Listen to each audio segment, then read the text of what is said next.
the fantastic things about Canadian Music Week is access, and insights, and just getting a sense of people's journeys.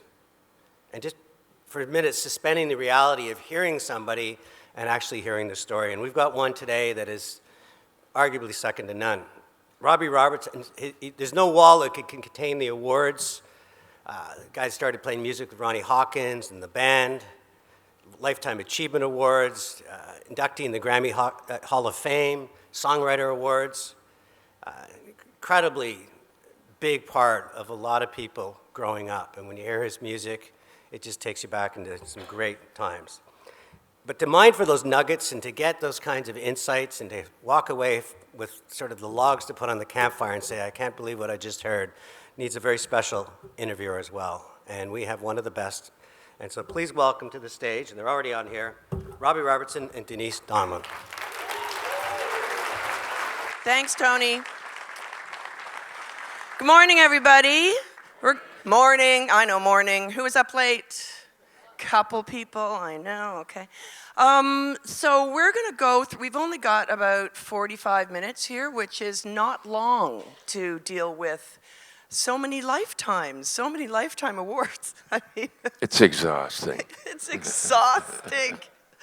How many people have read the book? If you haven't, this is a great Mother's Day gift on the theme of Mother's Day. This book is, well, I gobbled it up. It is so full, it is so rich and so detailed.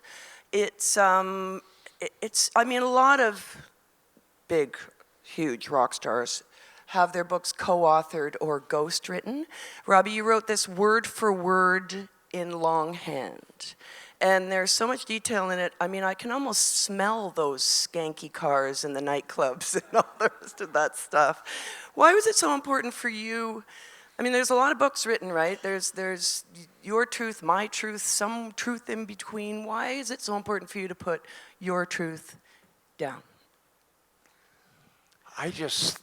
There was all these stories that I've been carrying around with me for so long, and they kept adding up, and they got so heavy that I thought, I gotta put them down somewhere.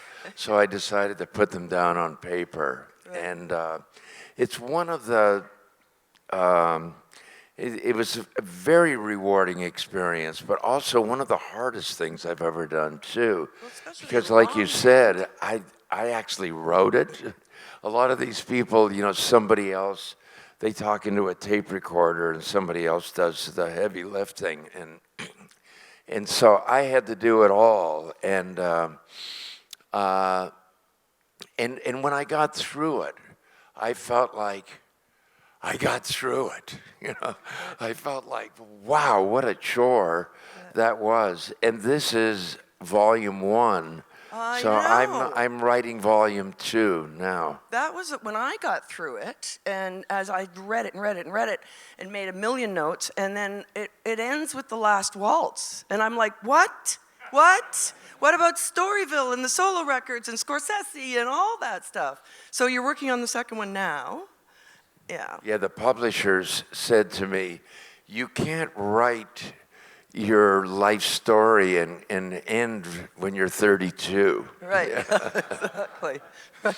So you have 44 more years to catch up on. Oh, it's exhausting. It's exhausting. So one of the things, we're going to hopefully, in our short amount of time today, is we want to talk about Dylan and the band and Storyville and Scorsese and all of those things. But one of the things I want to just focus on with the book, just for a second, is one of the things you write is that, well, it speaks to divine providence for me, because you say, for the most part, things don't just happen. It depends on who comes along. And I've had some doozies come down the pike. Geniuses, ruthless individuals, gifted savants, goddesses, master thieves, swamp rats, hitmen, hustlers, record business shysters, and muses. I thought I knew where I wanted to go and what my calling was, but if I hadn't run that red light, or gone downtown on a Tuesday night, or hopped that southbound train, who knows? It's almost like there's an element of divine providence around, that somehow this fork, you took that one versus that one. You were saved from robbing a poker game by chance. Do you think about your life in terms of any kind of guidance, or is it just you trying to make it up as you go along? Well, for all of us, we're making it up as we go along, and at some point you do stop and think, wait a minute, maybe there's something guiding me or pushing me or sending me in certain directions. Of course there is that. On this new album that I just finished, there's a song on there that I wrote called Dead End Kid, and it's about that experience there too, that as you're going along, you could veer off to the left and it could not work out. Mm-hmm. Or you could veer off to the right and it'd even be worse, you know? Right. So you just go by your instincts and you carry on as you go along. But there is times, when it looks like, my God, the bottom could fall out. You're on shaky ground, and that's part of the journey. It's part of the excitement. It's part of what gives you the material to write about like that. Mm-hmm, mm-hmm. You did an interview with Karen Bliss recently for Billboard, and talked about sort of what is described your life has been the search for the magic. And I'm sure that there's a lot of artists and songwriters and producers out here who are doing the same thing, looking for the magic. How do you know when you've got the magic? I don't know that you really know. Something happens in the reflection of it. You do it, and then if it bounces back in a bright light, you think, oh, this is working out. Mm-hmm. Sometimes, like all of us, we do it, and the light doesn't come back. So you think, okay, then I'll move over in this direction. But that's part of the guiding light. Right, right. It's also a part of, trusting your gut, too. And one of the stories in the book, well, you spend a fair bit of time on it, is touring with Dylan with the band. And this is when Dylan went from, the folky to electric. And so he stormed the gates through Europe and everywhere else with the band, backing him up. And they were roundly booed, right? People jumped on the stage with scissors. There's a thing in the book where you said you put a quick release on your guitar, so in case you had to take it off and use it as a weapon at some one point. So that, to me, speaks to a very strong sense of trusting your musical gut. Is that what was guiding you then? The thing with Bob Dylan was, I don't know in music history that there's ever been something this surreal. So we were a band that plays rock and roll. He became like the man in folk music. And then he wanted to broaden his horizon. He wanted to be rock and roll. So we joined up, and I thought, this guy, he's got all kinds of possibilities. He could become something if he keeps at it, So we It's hooked like up. what Ronnie said about you. I think this kid might have a lot of potential. Right. So anyway, with Bob, we hooked up, and we thought, this could be interesting. It was kind of just another rung in the ladder for what we thought our mission was and where we were going. And it was like, whoa, this is unusual, and, let's check it out. So we go out on the road with this guy, and people hate it. They hate it, like violently hate it. And we're like, what kind of a thing is this, Maybe they're just not used to it yet. And after we do it for a while, they'll come around, right? So we played all over North America. We played all over Australia. We played all over Europe, and it just kept getting worse. They hated it more as we went. And you think, this is so strange, because usually what you do in a case like that is you say, listen, the audience isn't really enjoying this, so let's make some adjustments. We'll figure out, what we're doing wrong, and then we'll change that and make it so everybody's gonna, like what we're doing. And Bob didn't budge. And so and it wasn't like I was saying, well, let's figure out what the audience wants. I didn't know. And it didn't really, as long as you could get out of the way of the flying objects coming at you, I thought, this is his problem, it's not mine. So anyway, we went and played all over the world, and people hated it. And I don't know in show business if this exists other than that.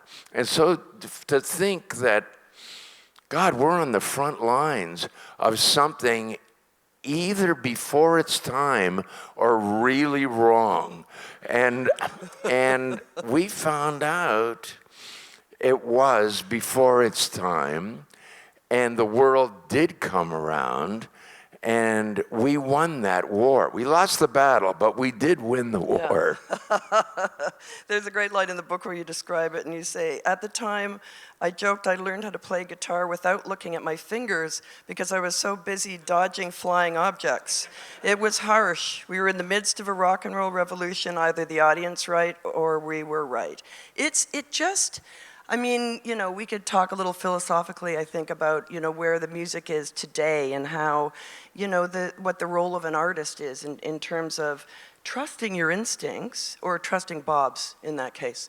But the other thing that's so amazing about the book is that you contextualize things. You put things in a time and place at the same time. So let's get specific about a couple of things for a minute. You recorded Big Pink in what you described as, and I'm quoting, a spirit of despair and disillusionment that hung low over the nation. There's a beautiful sadness in it. Big Pink fit into the heartbreak of the time like it was meant to be. What was going on at that time that made Big Pink so impressive? This was 1969, and it was one of the most extraordinary times. The assassinations and the leaders and the war, and there really was revolution in the air. And it did seem like everything was riding right up to the edge, and at any moment it could just spill over. It felt like that, and you couldn't help but feel affected by all these things. And even when we played the Woodstock Festival, there was 500,000 people there, and this gathering was there in the name of peace and unity amongst a young generation. And you could feel there was going to be a change. This was power. This was something that affected the leaders of the world, that they had to look at this and say, whoa, wait a minute, this is growing. This isn't settling down. They kept thinking, they'll get over it and they'll back off. And it was getting bigger and bigger and bigger. And finally, the leaders of the world had to say, we got to stop this war. We got to stop this. We got to change that. And there is some writings that say, that period, there was a big dream, but the dream fell apart and everything. No, that dream came through. That dream for a while worked, but it did work through a period of deep sadness and deep remorse, and you couldn't help. In the music that we were doing in the band, you couldn't help but be a reflection of that in some ways.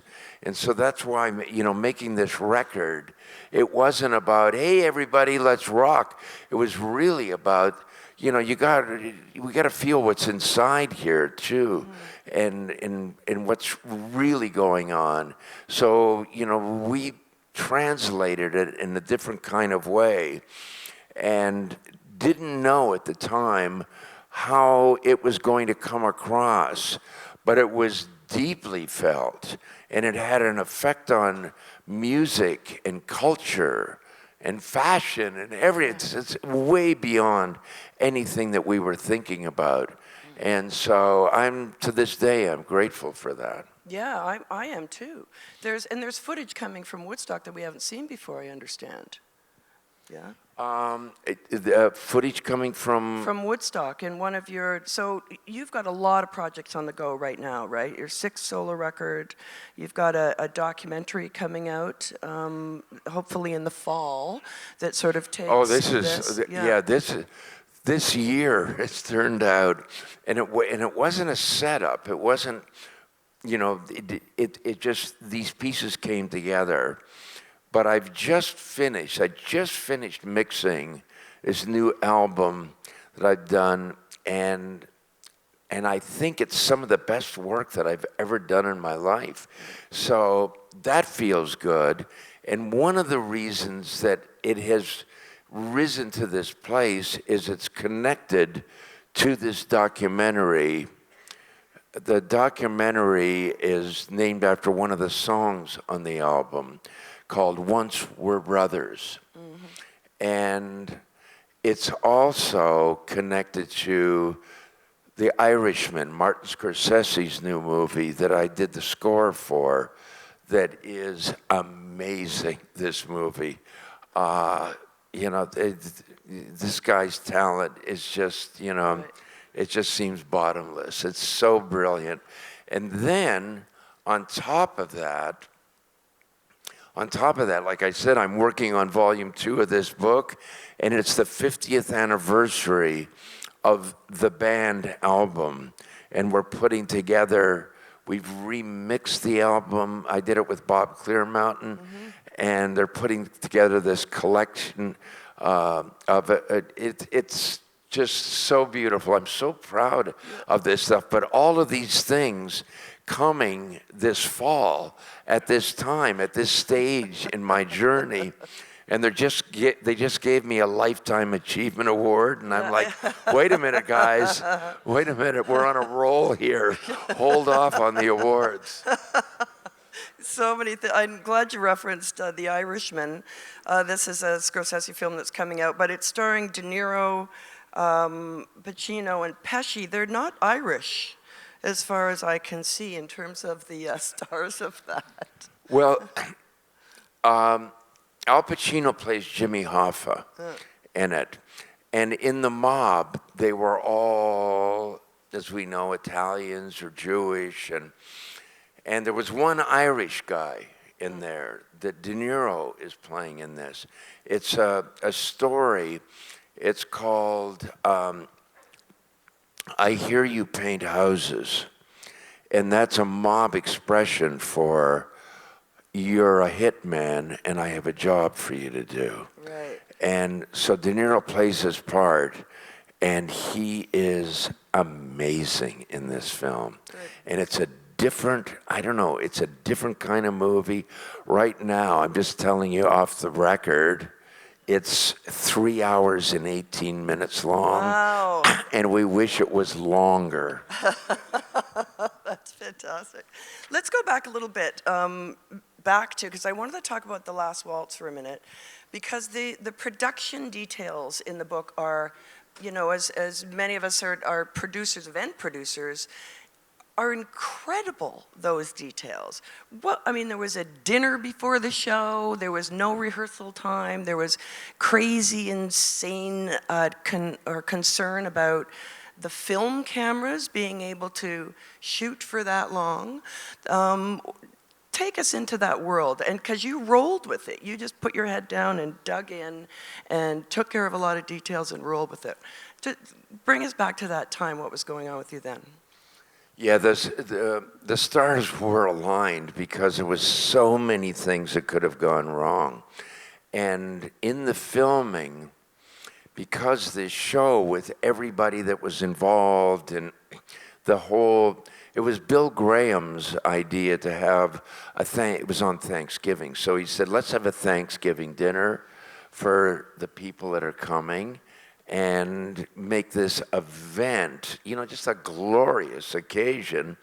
And so people were piling on a little bit in it. But to document this, it started out, we'll get a couple of video cameras. And then it was like, well, maybe we should get more video cameras and really cover it properly. And then they said, well, if we're going to do that, we should probably shoot it in 16 millimeter. We'll get a couple of cameras. And they say, you can't do it with a couple of cameras. And it evolved, and finally, the director of photography, Michael Chapman, and this other great cinematographer, Laszlo Kovacs, they said, it's ridiculous to do this in 16 millimeter. If we're going to make a movie, let's shoot it in 35 millimeter. Now, the only problem is those cameras are built to run for a take for a few minutes. Then they change the battery, the camera cools down, they set up for the next take. We're talking about these cameras running for hours and hours, and we don't know how long this thing is going to be. And it turned out to be 5 hours. So, but Scorsese and I, we said, okay, we're going to shoot this song, that song. We'll take a break here where they can reload, change battery, all of this kind of stuff. We had to do our best to figure it out. And at the same time, Panavision was saying the cameras will probably melt. It's not looking good. And so Marty said, we got to try. We got to give it a shot. And with everything we were doing, the band was playing with all of these different artists, from Muddy Waters to Joni Mitchell. And we are playing with all these different people. We played over 20 songs that we had run over maybe once with everybody.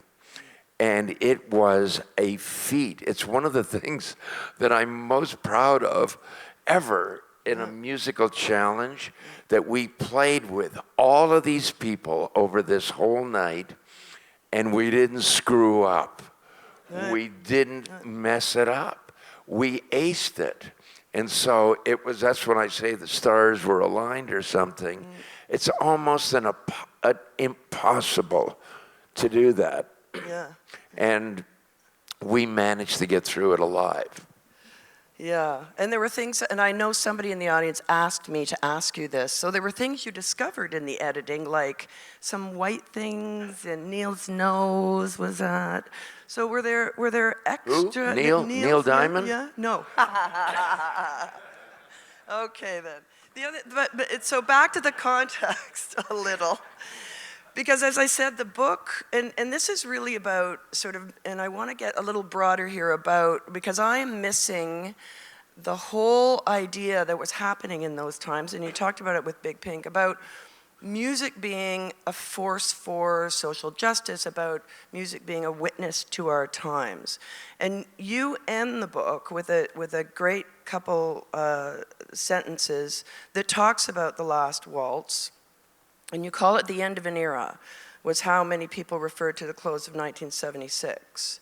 The dreams of the 60s and the early 70s had faded, and we were ready for a revelation, a revolt, a changing of the guard. The US, Russia, China were all testing nuclear weapons. Destruction loomed boldly in the air.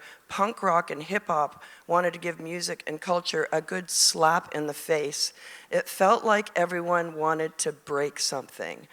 I feel like that now. And yet I'm not hearing the music that's reflecting that kind of angst that we used to look to our artists for? Yeah, music now, and there's a lot of great stuff always happening. There's always talent, and but music is not now the voice of the generation. And in that period, people gathered around that together. That was the center of the unity of a generation. And it's just different now. I do understand what you're saying about these times right now. It's wacky. Yeah. It is something that every day you wake up and you say, is this real? Is this actually, what's happening? And we have to go along with it like it is real. And I don't know, I don't know that we're going to be able to depend on today's music to bring the generation together.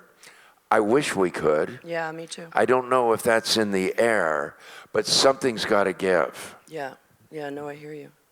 I mean, last night, I talked a little bit about your ability to bridge cultures, and so we're going to talk about your indigeneity for a second, because you're part Mohawk through your mom, and you first picked up a guitar on Six Nations, and since then, when Robbie got his status card at Six Nations, there was big applause when you thanked the Haudenosaunee people for giving you the gift of music and storytelling. So you did music for Native Americans. You did Contact from the Underworld of Red Boy. You recorded Leonard Peltier so he could tell his own story. Canada is really focused now on truth and reconciliation. And it's a long, fraught path, despite the best intentions. So do you think music can play a part in that, at least? We're seeing a lot more First Nations artists. We opened the show last night. They're on the stage here yesterday. So there are new voices coming into the fray, for sure. Well, I'm proud of Canada in stepping out and helping lead this charge of respect for the original people of Indigenous people here. It's more forward than it is below the border. Mm-hmm. It's more forward than it is in a lot of places in the world for their native people. And for that, I really applaud that. And it's one of the reasons a few years ago, when you talk about giving a voice to Indigenous people of North America, I so wanted to circle back and revisit that part of my heritage because I could do that. I had done enough stuff that if I came and said, listen, I want to make a record, and I want to bring in some people to work with me. It's all like North American Indians.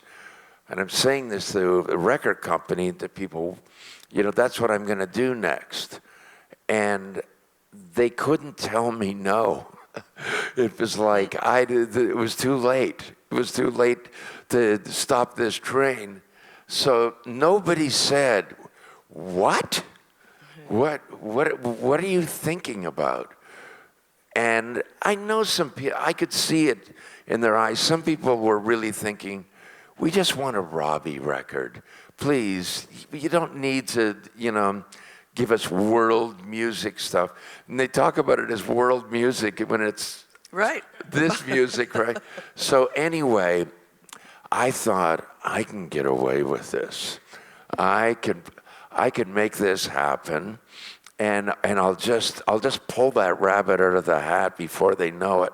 And so there was a documentary that they were making called the Native Americans, and it was American Indian filmmakers, and it was a lovely project. But what it did was it opened a door.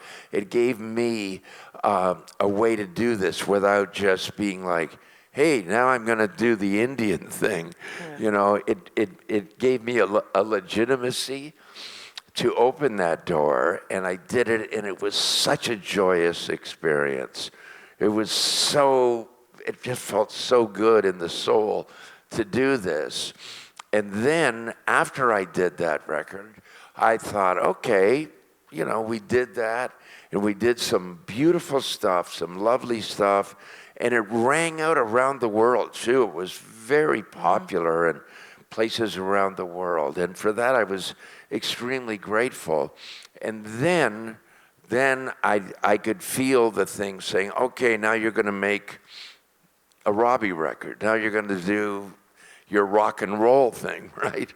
Mm-hmm. And I felt like, well, yeah, I better get back to that. And then there was an elder that I talked with, that I met with, and he was so delighted in what I had done on music for the Native Americans. And he said, so now what? And I said, well, now I guess I'll go back. And he said, oh, you're done? Right. That's it, huh? Right. I was like, oh, God, you know. Right. So then I decided I wanted to do a much more experimental thing, you know, working with some Native artists. And that was a great experience. And we were able to do this kind of underground, this music that was just filled with smoke and, you know, fire, and it just felt so good to do. And with that, instead of me doing music for a documentary, they did a documentary, PBS did a documentary on me making that record. Yeah.